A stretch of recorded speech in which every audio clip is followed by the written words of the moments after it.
Meus irmãos, nessa manhã nós daremos início a mais uma nova série, a nossa série de sermões expositivos na segunda carta do apóstolo Pedro. Se você está com o seu guia de pregação, este é o sermão da página 243. A fé que nos foi dada em Cristo Jesus nos faz conhecer a nossa salvação. Acompanhem comigo a leitura da segunda carta do apóstolo Pedro, capítulo 1, versículos de 1 a 11. Diz assim a palavra do nosso Deus. Simão Pedro, servo e apóstolo de Jesus Cristo, aos que conosco obtiveram fé igualmente preciosa na justiça do nosso Deus e Salvador, Jesus Cristo. Que a graça e a paz lhes sejam multiplicadas no pleno conhecimento de Deus e de Jesus, nosso Senhor. Pelo poder de Deus nos foram concedidas todas as coisas que conduzem à vida e à piedade, pelo pleno conhecimento daquele que nos chamou para a sua própria glória e virtude.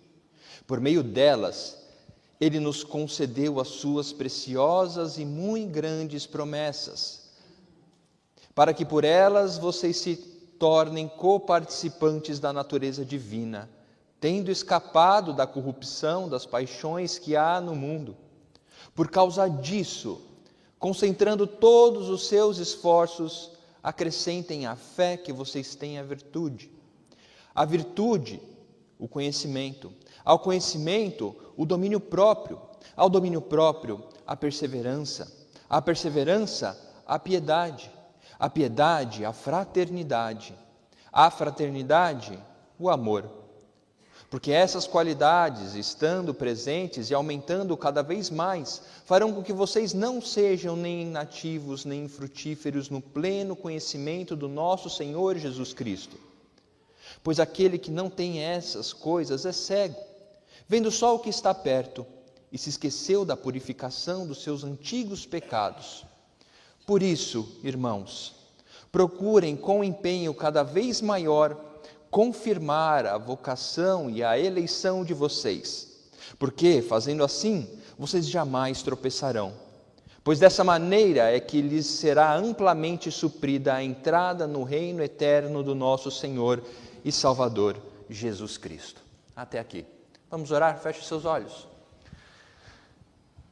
Santo Deus, eterno Pai, diante de Ti nos colocamos nessa manhã como povo Teu, confiados, ó Pai, no sangue de Cristo Jesus, que nos chamou das trevas para a maravilhosa luz.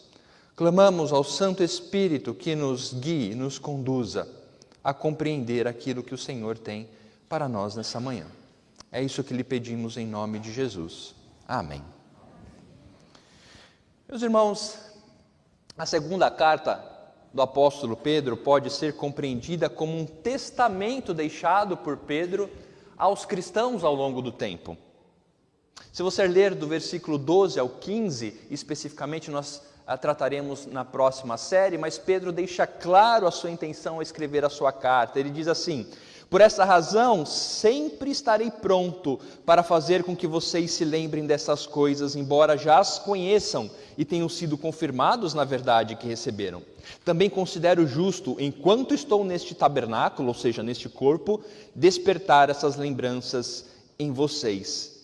Certo de que estou prestes a deixar o meu tabernáculo, como efetivamente o nosso Senhor Jesus Cristo me revelou. Mas de minha parte, me esforçarei ao máximo para que sempre, mesmo depois de minha partida, vocês se lembrem dessas coisas. A segunda carta do apóstolo Pedro, aos seus destinatários primários e a nós, hoje, pode ser considerada como o seu testamento de fé, para aqueles cristãos que compartilham da mesma fé que Pedro. Pedro inicia esta carta colocando diante daqueles que leem a sua autoridade como apóstolo. Sim, Simão Pedro, servo e apóstolo de Jesus Cristo. Mas isso de forma alguma demonstra uma intenção de Pedro de trazer algum nível de hierarquia nesta questão.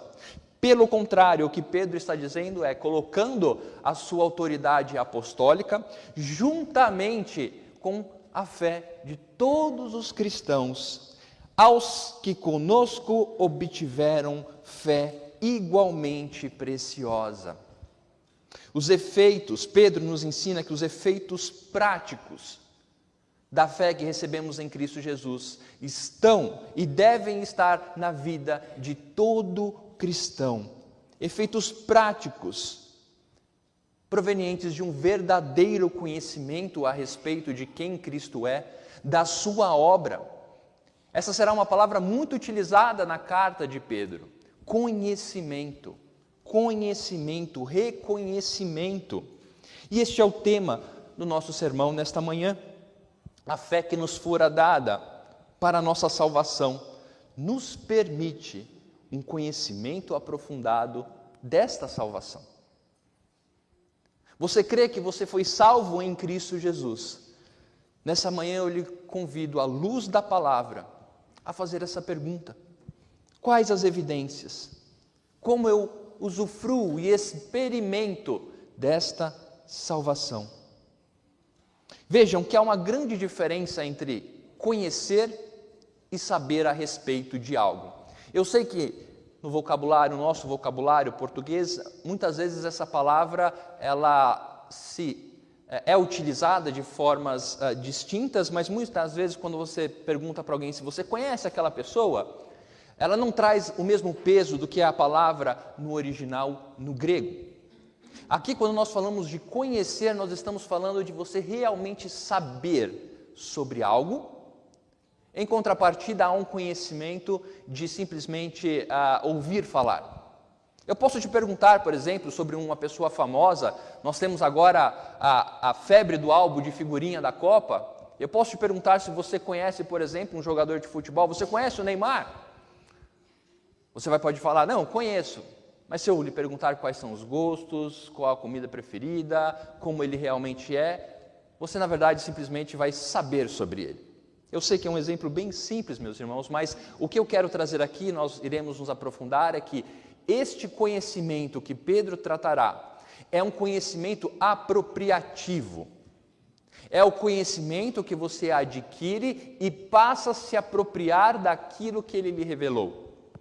Nós veremos nos versículos 2, 3 e 8, Pedro utilizando esse conhecimento. Em contrapartida, no versículo 5, Pedro vai utilizar o conhecimento de simplesmente aquele conhecimento comum que nós adquirimos quando aprendemos sobre alguma coisa. Não, o que Pedro está falando é que a nossa conversão, o ato da nossa conversão, o ato da nossa salvação, é a revelação da obra de Cristo Jesus que nos é feita conhecida, para que nos apropriemos dela. Você conhece realmente a obra de Cristo em sua vida? Nós realmente nos apropriamos dos efeitos da obra de Cristo em nossa vida? Vejam só que Pedro faz essa distinção, assim como o apóstolo Paulo faz ao longo das suas cartas. Em 2 Timóteo 3, de 6 a 7, ele vai utilizar o conhecimento da verdade. Quando ele escreve a Tito, capítulo 1, versículo 1, Paulo, servo de Deus, ele diz, e apóstolo de Jesus Cristo, para promover a fé dos eleitos de Deus e o pleno conhecimento da verdade. Romanos 1, 28, ele também nos ensina, Paulo, a respeito daqueles que negam o conhecimento e por haverem desprezado o conhecimento de Deus, o próprio Deus os entregou a um modo de pensar reprovável. É certo, meus irmãos, que o apóstolo Pedro nos apresenta que este conhecimento é a fonte da graça e paz concedida a todos os crentes. Quando ele saúda aos seus irmãos, que a graça e a paz lhe sejam multiplicadas no pleno conhecimento de Deus e de Jesus, nosso Senhor. Pleno conhecimento. Embora se apresente, como eu disse, apóstolo de Jesus Cristo, Pedro reconhece e nos ensina que a nossa fé é compartilhada com todos os cristãos, não por méritos próprios, não por quanto tempo você está na igreja, não pelo seu conhecimento acadêmico, mas pela obra de Cristo na sua vida, de forma que você possa se apropriar dela e receber graça e paz. Creio que aqui, meus irmãos, vale um tempo para nós nos dedicarmos a essa expressão que Pedro utiliza: conhecimento de Deus e de Jesus. Ela está em contrapartida atrelada com a expressão que ele utilizou antes, a justiça do nosso Deus e Salvador. Não é muito comum, no versículo 1, vocês podem notar, não é muito comum no Novo Testamento designar a característica de Deus a Jesus. Isso aparece só mais uma vez em Tito, quando Paulo utiliza a expressão aguardando a bendita esperança e a manifestação da glória do nosso grande Deus e Salvador Jesus Cristo. Muito provavelmente, tanto Pedro como Paulo está designando o termo Deus a Jesus para defender a sua divindade. Eu sei que isso parece muito simples eu dizer aqui nesta manhã que Jesus Cristo é Deus. Parece redundante, mas, meus irmãos, em nossos dias, assim como nos dias de Pedro, muitas vezes a divindade de nosso Senhor Jesus Cristo é questionada principalmente no ato da salvação. Jesus Cristo cada vez mais tem sido apresentado e aceito como alguém que está para nos ajudar, como alguém que simplesmente está para ser um bom exemplo de conduta moral, alguém que passou pela história da humanidade e nos ensinou muitas coisas, alguém que realizou uma boa obra de amor e esperança no passado, mas que não tem nenhum significado nos dias de hoje. Quando Pedro apresenta a justiça do nosso Deus e Salvador Jesus Cristo, ele está enfatizando a fonte do poder para a nossa salvação. Não há nada que possamos fazer que nos conduza à nossa salvação. Não há nada que nos permita nos achegarmos diante do Senhor, senão o poder de Jesus Cristo. Mas então, na segunda aplicação, Pedro faz essa distinção: o pleno conhecimento de Deus e de Jesus, o nosso Senhor. Muito provavelmente porque essa expressão conhecimento de Deus era algo conhecido no judaísmo. A expressão conhecimento de Deus. Quando Pedro adiciona Jesus como fonte deste conhecimento, ele está expandindo o conceito da salvação. A salvação em Deus Pai por meio de Cristo Jesus. E é isso que ele irá introduzir, o pleno conhecimento. O nosso primeiro ponto dessa manhã vai tratar sobre isso, que o pleno conhecimento da nossa salvação nos permite compreender e nos apropriarmos do poder de Deus em nosso favor. Quando os nossos olhos são abertos, quando compreendemos a obra de Cristo em nossa vida, compreendemos o favor de Deus sobre nós. Isso significa que o próprio Deus, em seu infinito poder, agiu para executar a nossa salvação. Pedro nos coloca isso: pelo poder de Deus, nos foram concedidas todas as coisas que conduzem à piedade, pelo pleno conhecimento daquele que nos chamou para a sua própria glória e virtude. Em Cristo, Deus nos proporcionou, meus irmãos, todas as condições de desfrutarmos da salvação, em todas as áreas de nossa vida. A sua conversão, o momento em que o Espírito Santo abre os seus olhos para a obra de Cristo em sua vida, quando o Espírito fala ao seu coração,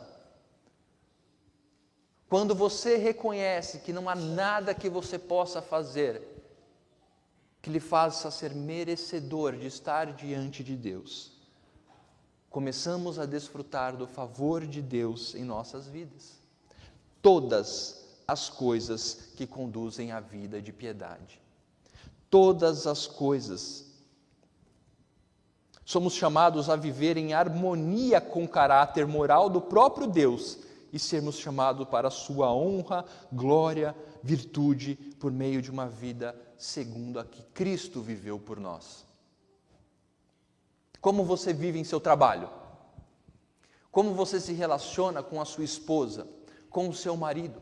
Como você ensina seus filhos?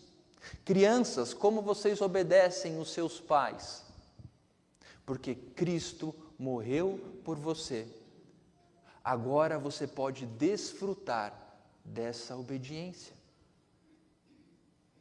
A forma com que respondemos a um mundo corrupto, imerso em imoralidade, vivendo segundo aquele que viveu por nós e que nos concedeu todas as coisas para passarmos pelas provações deste mundo.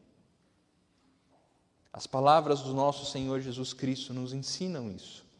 O próprio Jesus Cristo nos ensina a respeito disso em sua oração por aqueles por quem Ele morreu. João 17:10, por exemplo, Cristo diz: todas as coisas são tuas, Senhor, e as tuas coisas são minhas, e neles eu sou glorificado. Como Cristo é glorificado em nossa vida? Quando vivemos segundo a vida que Ele nos concedeu. Versículo 19, ainda em sua oração: é a favor deles que eu me santifico, é a favor daqueles por quem eu morri que eu me santifico, para que eles também sejam santificados na verdade. Como é que você progride em santidade de vida? Porque Cristo se santificou por você. Porque Cristo encarnou como homem, sofreu todas as dores possíveis e imagináveis, para que hoje, não importa o que você esteja passando, não importa a dificuldade, não importa a aflição, não importa a dor, não importa as provações, você saiba que por Cristo todas as coisas lhes foram concedidas para passar por tais provações. Este é o favor de Deus sobre aqueles a quem Ele chama. Dentro dessas promessas que Pedro nos coloca, por meio delas, de todas essas coisas, versículo 4 diz que nos concedeu suas preciosas e muito grandes promessas, para que por meio dessas promessas, vocês se tornem coparticipantes da natureza divina. É sob essa certeza que o apóstolo Pedro afirma que pela atividade salvadora de Cristo, Ele nos concedeu desfrutar disso. Cristo não nos deu simplesmente a receita de como viver. Cristo não viveu, encarnou, sofreu e não pecou para que nós tivéssemos uma receita. Cristo é a forma na qual nós somos inseridos. Ele nos ensina o que fazer e Ele nos capacita a fazer o que nos ensina.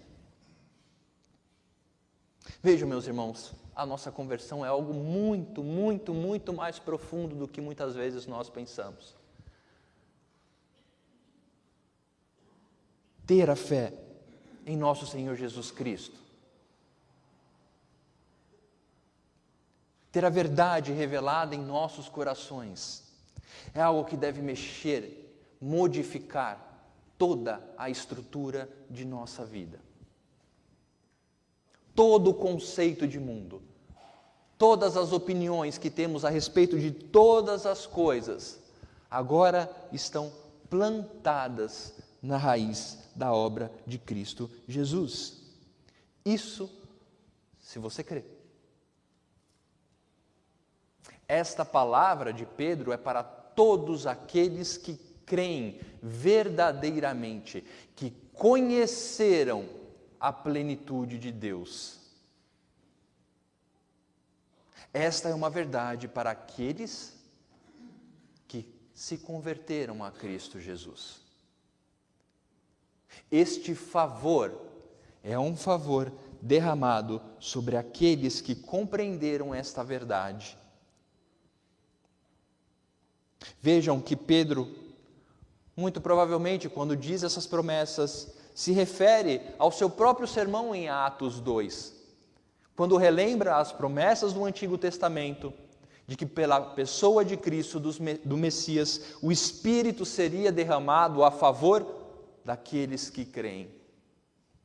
Você já parou para pensar que a sua conversão, dada por Cristo Jesus, aplicada pelo Espírito Santo, faz de você o receptáculo do Espírito de Deus?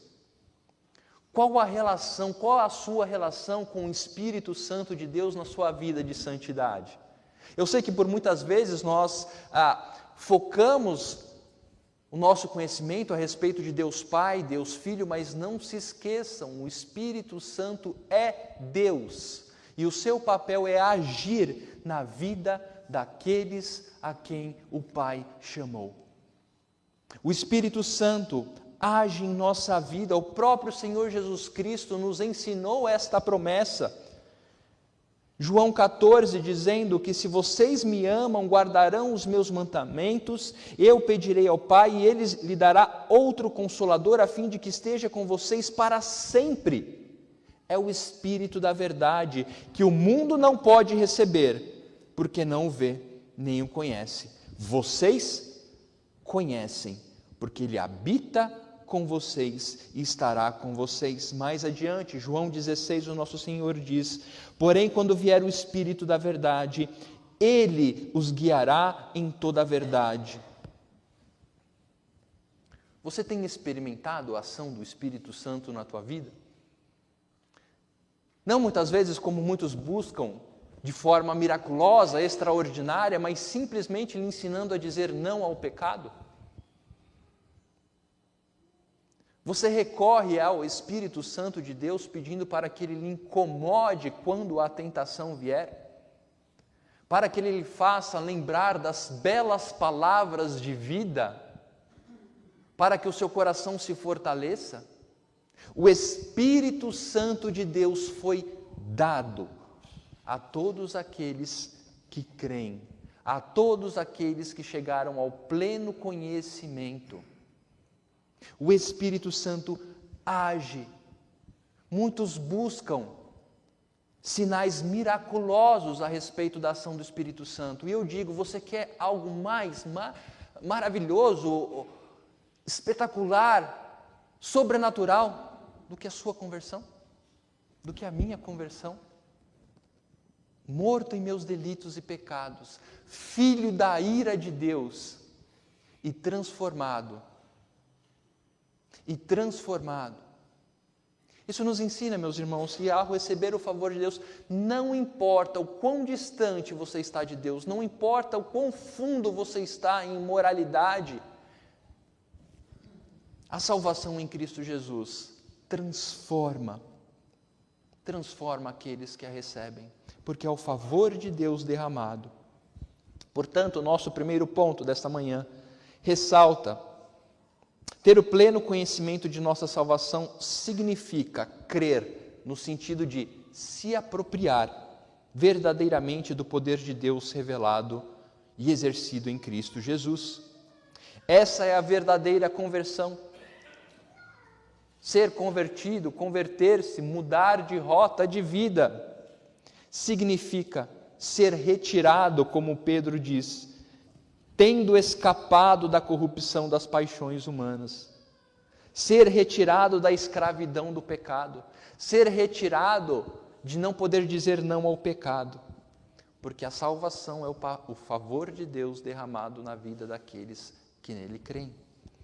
Mas como podemos identificar isso? De forma prática, como na sua segunda-feira de manhã você pode verificar o poder de Deus a seu favor.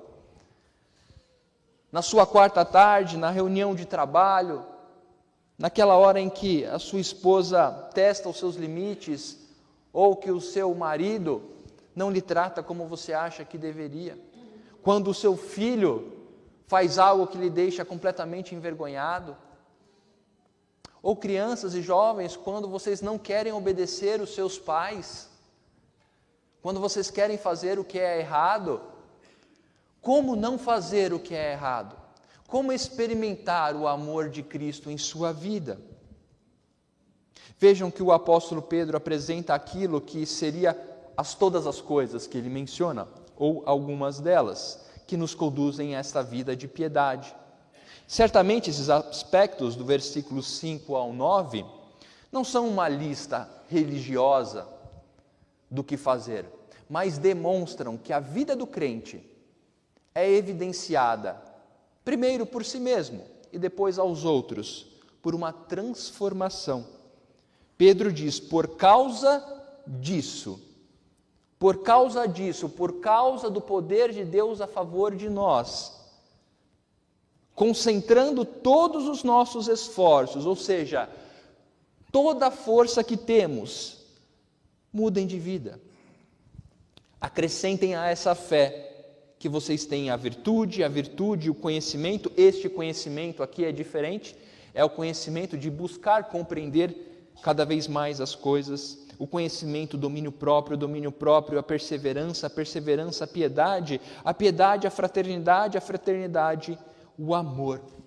Porque essas qualidades, estando presentes e aumentando cada vez mais, farão com que vocês não sejam nem inativos, nem infrutíferos.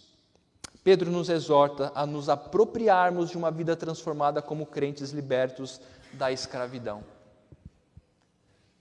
Não somos mais escravos do pecado em Cristo Jesus, mas isso precisa ser experimentado por cada um de nós em todas as coisas que nos conduzem nessa vida.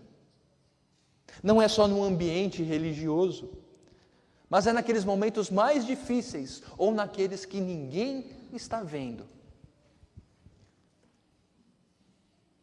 O quanto você experimenta o poder da salvação em sua vida, o quanto eu, no escondido de minha mente, do meu coração, posso responder a esta pergunta. Eu tenho experimentado isso, a minha vida demonstra isso, a virtude, o conhecimento, o domínio próprio, o quanto as minhas paixões me conduzem, ou o quanto eu conduzo as minhas paixões. O quanto tentações são guias de minha vida, ou o quanto a minha fé me guia para saber que nenhuma tentação me sobreveio que não fosse humana. Todas as coisas nos foram dadas para caminharmos em santidade de vida. O apóstolo Pedro nos ensina isso. Por causa disso, por causa do grande amor de Cristo Jesus, por conta da sua morte na cruz, somente pela graça e não por méritos nossos, recebemos uma nova vida, não mais igual à vida que tínhamos. Tentações e provações nos serão dadas nesses dias.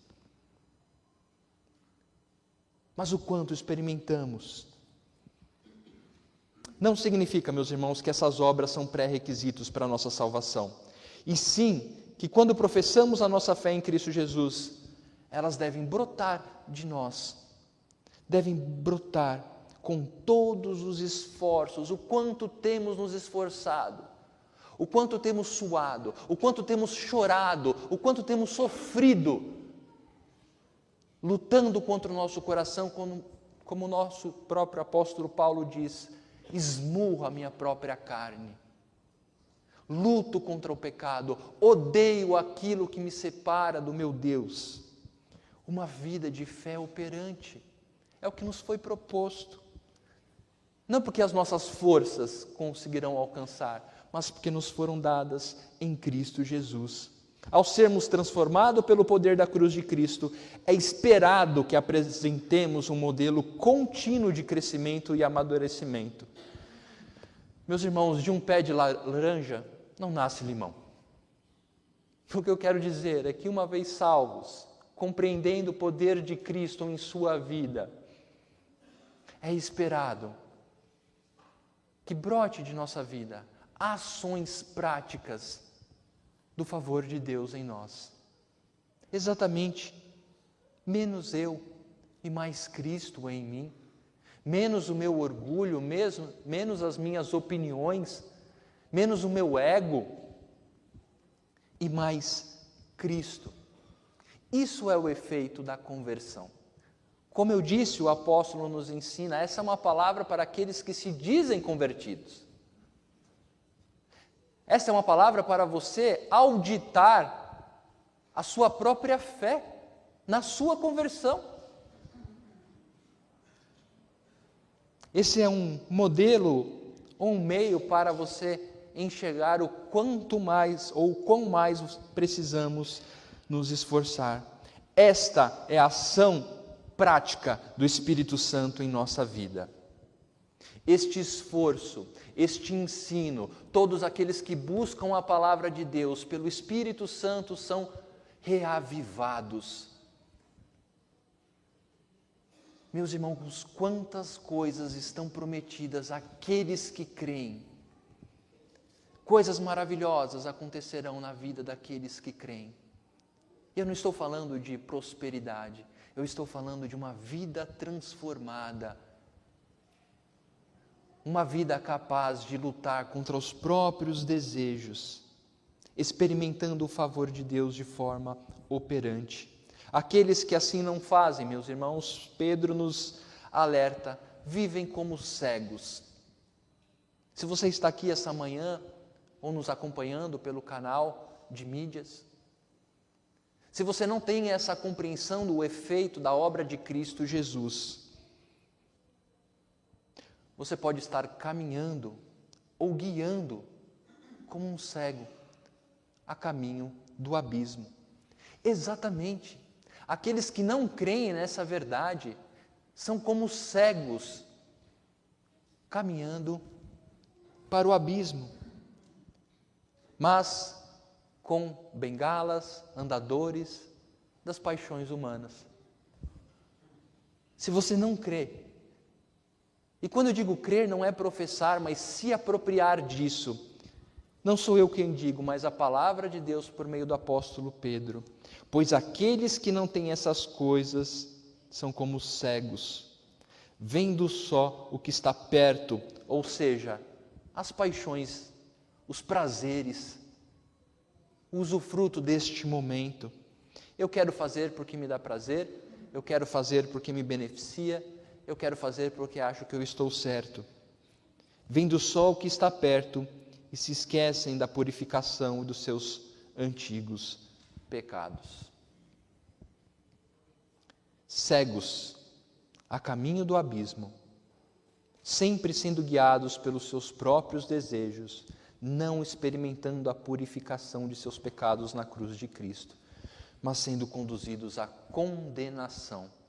E este é outro tema que muitas vezes é esquecido nos meios religiosos. Quando eu disse que Pedro apontou Cristo como Deus para combater uma falsa impressão a respeito da pessoa de Cristo, este é um outro ponto que devemos lembrar. Há condenação para os que não estão em Cristo Jesus. O nosso próprio Senhor Jesus Cristo deixou claro que Ele virá para buscar os seus, aqueles que nele creem, aqueles que compreendem o favor de Deus em sua vida e vivem de uma forma operante. Aos que não, condenação está. Eu quero lhe dizer essa manhã que a única forma de não sermos condenados à morte eterna é crermos de uma forma apropriativa da obra de Cristo em nossa vida. Mas a palavra, como eu disse, de Pedro, é um testemunho de fé aos cristãos que compartilham da sua fé. Para aqueles que compreendem o poder de Deus a seu favor, que compreendem a obrigatoriedade de uma vida de fé operante, conquistada por Cristo, operada no Espírito. O terceiro ponto é a confirmação do chamado e eleição. Buscamos com empenho, versículo 10, Pedro diz, busquem com empenho cada vez maior o desenvolvimento da nossa vida em Cristo. Por isso, Pedro conclui, pelo poder de Deus, em uma vida de fé operante, por isso, irmãos, procurem com empenho cada vez maior confirmar a vocação e eleição de vocês. Esforço ao crescimento espiritual por meio de uma vida de santificação operante é necessário, porque Cristo nos deu tudo que é necessário para isso. Não podemos esperar escapar das tentações deste mundo, das provações, como eu disse, presentes em nossa vida neste mundo por conta do pecado. Mas quando nos tornamos plenos conhecedores, quando nos apropriamos da obra de Cristo em nossa vida, que é a nossa conversão, recebemos todos os recursos espirituais para isso. O nosso Senhor Jesus nos ensina em sua oração, eu recorro a ela novamente em João 17, manifestei o teu nome àqueles que me deste no mundo. Eram teus, e tu os deste a mim, e eles têm guardado a tua palavra. Agora eles reconhecem que todas as coisas me tens dado provém de ti, porque eu lhes tenho transmitido as palavras que me deste, e eles receberam verdadeiramente, reconheceram que saí de ti e creram que tu me enviaste. É por eles que eu peço, não peço pelo mundo, mas por aqueles que me deste, porque são teus. A salvação, embora concedida pelos méritos de Cristo, é evidenciada por uma vida de busca e transformação. Não se trata somente da nossa pública profissão de fé, mas de o quanto essa fé é operante em nossa vida. Não se trata de o quanto você diz crer em Cristo Jesus, mas o quanto você vive, porque crê em Cristo Jesus. O quanto você experimenta da obra de Cristo na cruz, no trato com a sua esposa, com o seu marido. O quanto os seus filhos são encaminhados na vida deles. Não pelo que você acha certo, mas porque Cristo. Filhos, adolescentes, o quanto vocês respeitam, obedecem, honram seus pais. Não porque eles são bons, porque eles fazem tudo o que vocês querem, mas porque Cristo morreu na cruz para que você pudesse fazer isso. E todas as vezes que você faz, você agrada a Deus. É isso mesmo, crianças. Todas as vezes que vocês obedecem, vocês não estão somente agradando o Pai de vocês, mas vocês estão experimentando o que Cristo fez por vocês na cruz. Adolescentes, jovens, em meio a tantas provações desse mundo, uma vida de moralidade sexual, uma vida de libertinagem, tomem cuidado. Aqueles que vivem segundo a obra de Cristo, não só experimentam o seu poder, não só são capacitados a viver de forma santa, mas também por meio desse estilo de vida, confirmam a sua eleição. Confirmam ser chamados. Aqueles a quem eu dei as minhas palavras, aqueles que reconheceram, aqueles que creram, é por estes que eu oro. O nosso Senhor Jesus Cristo nos disse. É por estes que vivem se esforçando, lutando contra o pecado, é por eles que eu oro. Vejam como a nossa conversão é muito mais profunda do que simplesmente ou apenas a pública profissão de fé. Normalmente eu digo para aqueles que fazem entrevista comigo, é o primeiro passo. Na verdade, nós sempre dizemos que esse ato não é o ato onde a pessoa se converte. Isso aconteceu lá atrás. E agora professamos. Mas depois de professar, devemos viver confirmando a obra de Cristo em nossa vida. Provavelmente, Pedro parece enfatizar esta questão, porque o tempo em que ele vivia, havia o perigo da libertinagem. O perigo de que Não importa o que você faz na carne, o importante é que você creia em algo espiritual. Não caia nesse erro de achar que simplesmente aquilo que você diz lhe concede experimentar o favor de Deus, lhe concede ser capacitado para isso. Não. Irmãos, procurem com empenho cada vez maior confirmar a vocação e eleição de vocês, porque fazendo assim vocês jamais tropeçarão. E aqui Pedro não está falando de deslizes, como João diz, ou o próprio apóstolo Paulo, aquele que está em pé, cuidado para que não caia. O que Pedro está dizendo aqui é que fazendo isso, vivendo assim, confirmaremos que fomos chamados, confirmaremos que realmente nos convertemos, confirmaremos o que versículo 11 finaliza, pois desta maneira é que lhe será amplamente suprida a entrada no reino eterno. É desta forma, por meio de uma vida transformada, somos aperfeiçoados e plenamente supridos em nossa caminhada à vida eterna. Outro tema muito esquecido nos dias de hoje. A sua conversão traz com ela a certeza de que você está em uma caminhada, como o próprio Senhor Jesus Cristo. Não somos desse mundo, aqui estamos caminhando para algo maior.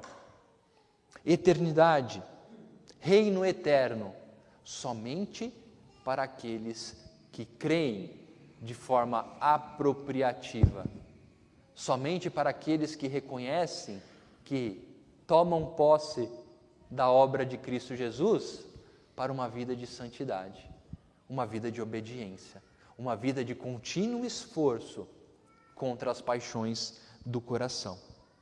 Portanto, meus irmãos, concluindo, em sua segunda carta, o apóstolo Pedro fornece uma espécie de sermão de despedida. Pedro estava próximo de ser morto, ele sabia disso. Em seu sermão de despedida, ele resume o seu ensino de forma enfática e definitiva, como ele gostaria que fosse lembrado após sua morte, como nós lemos. Ele diz: eu digo essas coisas para garantir que todos se lembrem disso. 3 aplicações que eu gostaria que nós tivéssemos nessa manhã. A primeira é que pelo poder divino, evidente em nossa vida, pela morte e ressurreição de Cristo, Ele chamou homens, mulheres, crianças, adolescentes, jovens, pobres, ricos, para serem cristãos. E quando eles chegam ao conhecimento dessa verdade em sua conversão, eles também recebem através desse conhecimento a graça de Cristo, que os capacitará. Cristo chama toda sorte de pessoas, mas há uma transformação. Cristo sentou com prostitutas, com ladrões, com pecadores, mas todos tiveram que responder à transformação do encontro com Cristo. O primeiro ponto é que Cristo chama pessoas para serem transformadas. O segundo ponto é que a nossa fé cristã, nesta verdade, é a raiz de todas as nossas ações, que devem crescer e se desenvolver. O conhecimento de Cristo recebido na conversão deve ter essa consequência. Você crê? Você se apropriou desta verdade? Isso tem brotado de você? Isso tem brotado em sua vida em todos os aspectos práticos? A sua terça-feira à tarde apresenta frutos da sua conversão? Os momentos difíceis e de provação são momentos em que você percebe a ação do Espírito Santo lhe conduzindo à santidade de vida? E o último ponto, apesar da ênfase no esforço humano, na nossa salvação final, ela não é o pré-requisito para que nos gloriemos dos nossos atos, para que nos gloriemos de quanto estamos crescendo. Mas devemos reconhecer que por meio do nosso esforço, podemos experimentar a obra de Cristo. Eu termino com a menção que o nosso Irmão, apóstolo Paulo faz em Efésios 2 a respeito disso. Porque pela graça vocês são salvos mediante a fé, e isso não vem de vocês, é dom de Deus. Não de obras para que nem se glorie, pois somos feitura deles, criados em Cristo Jesus para boas obras. Somos criados para isso. A aplicação final é que o nosso chamado é um chamado para transformação de vida. Você teve a sua vida transformada? Você deseja ter a sua vida transformada? Creia que Cristo morreu. Creia que a morte de Cristo é suficiente para que você caminhe neste mundo. Apesar dos pesares, apesar do seu histórico, apesar do que você já passou em sua vida, não importa, porque não são por meios humanos, mas pelo poder de Cristo na cruz. Se você crê, experimente o favor de Deus em sua vida, à medida que você transforma a sua vida por meios práticos, sabendo que o Espírito Santo lhe capacita a isso. E por fim, ao fazer isso, experimente aquilo que João nos ensina, e receberam o poder de serem chamados filhos de Deus. Que o Senhor nos abençoe. Feche seus olhos, vamos orar. Senhor, obrigado pela Tua palavra, obrigado, ó Pai, porque o Senhor decidiu se revelar a nós. Por misericórdia, por amor insondável, não por méritos. O Senhor se fez conhecido e plenamente conhecido na pessoa de Cristo. Aquele que nos conduziu das trevas para a maravilhosa luz, Senhor. Senhor, que essa verdade, ó Pai, entre em nosso coração e que deste coração, ó Pai, frutos cresçam, amadureçam, de obediência, de temor, de alegria em dizer não às nossas paixões, e sim, ó Pai, à Tua vontade, em todas as áreas de nossa vida, que possamos cada dia mais experimentar a confirmação da nossa eleição, que possamos experimentar a certeza do nosso chamado e de que estamos caminhando rumo ao reino eterno, junto ao Senhor e ao nosso Salvador Jesus Cristo, por meio do Espírito Santo que age em nós, para que possamos assim caminhar. É no nome de Cristo que oramos. Amém.